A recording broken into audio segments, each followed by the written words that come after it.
Hi, kamusta? Ang topic natin ngayon is about life-changing moment. And our verse is from the book of Galatians, chapter 1, verse 23 to 24. They only heard the report, the man who formerly persecuted us is now preaching the faith he once tried to destroy. And they praise God because of me. So, sa Tagalog version, nakarating lamang sa kanila ang ganitong balita.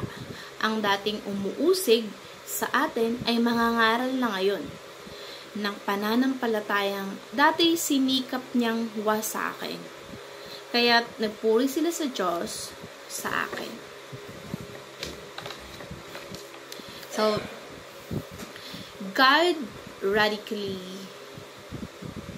transformed false conviction from salvation by works to salvation by faith.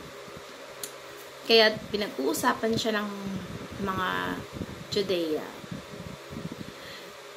patungkol sa kanyang mga pagbabago dahil natutunan niya ang tungkol kay Kristo. Mula sa pagiging mauusig, persecuted, then he preached the faith and praising God.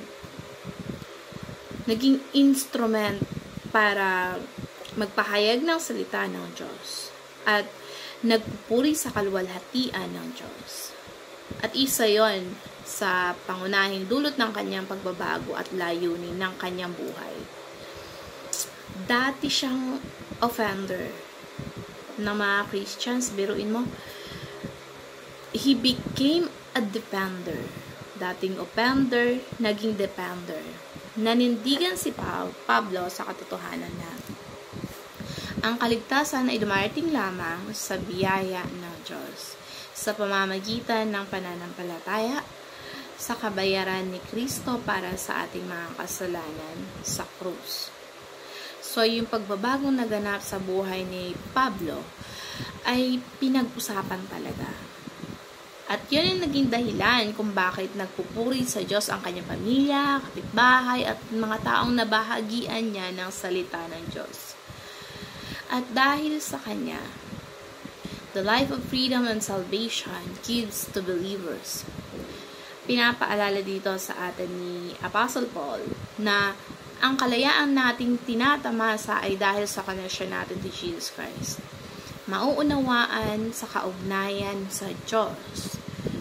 Yung na makaka-enkwentro natin ng Diyos sa pagbabago ng ating buhay, na mangusap sa atin at maranasan natin ang kanyang presensya sa ating buhay. So, let's glorify God by living a transformation in our life. Katulad ni Saul, manampalataya tayo sa Panginoon para makontrol ang ating kaisipan at maiwasan ang kasalanan. Kasi minsan, nilalagay tayo ng ating kasalanan patungo sa kapahamakan o pagkawasak ng ating buhay. Kaya kung walang ginawa ang Diyos para maligtas tayo, sisirain tayo ng ating mga kasalanan. Pero dahil sa pag-ibig ng Diyos sa atin, na ibinigay niya ang kanyang sarili para sa atin, kaya natubos ang buhay natin. Kaya naman, magsumigasig tayo na sumunod, pag-aralan ang katuruan at biyaya ng salita ng Diyos. At tayo din maging mangangaral balang araw. Yung maibahagi natin sa iba ang mensahe patungkol kay Kristo Jesus na mula sa atin, marinig ng iba ang katuruan ng Ebanghelyo sa buhay natin. Maging living testimony. Kung paano tayo binago ng Diyos, na kung dati isa kang hindi nananampalataya, walang pakialam sa paligid, hindi marunong magbasa ng Biblia. Kasi wala ka namang maintindihan sa lalim ng mga mensahe na nakapaloob sa mga salita. Pero sa araw-araw, sa araw-araw din na-required sa amin yung devotion, naging compulsory. At parang naging mandatory lang sa amin kasi kailangan magbayad kami. Pero hindi ko na mamalay na nagiging malalim na kami sa salita ng Diyos. Kasi minsan naging maganda rin pala na maging mandatory sa mga bagay na hindi natin ginagawa. Kasi para matuto tayo sa mga bagay na hindi natin natutunan. At may mabago din sa atin. Na may hatid naman na mabuti. Yung may ma-share tayo sa iba na makakapag-transform din sa kanila. Hindi lang na hindi natin alam, malay natin kung paano tayo na-develop, na-improve yung relasyon natin with God through reading Bible every day. To encounter Him, just like Paul's life, maging isa sa atin yung dahilan na makakilala sa Panginoon.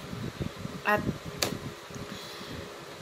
become, halimbawa now, they know God's word, they glorify God because of you. Yung pagbabago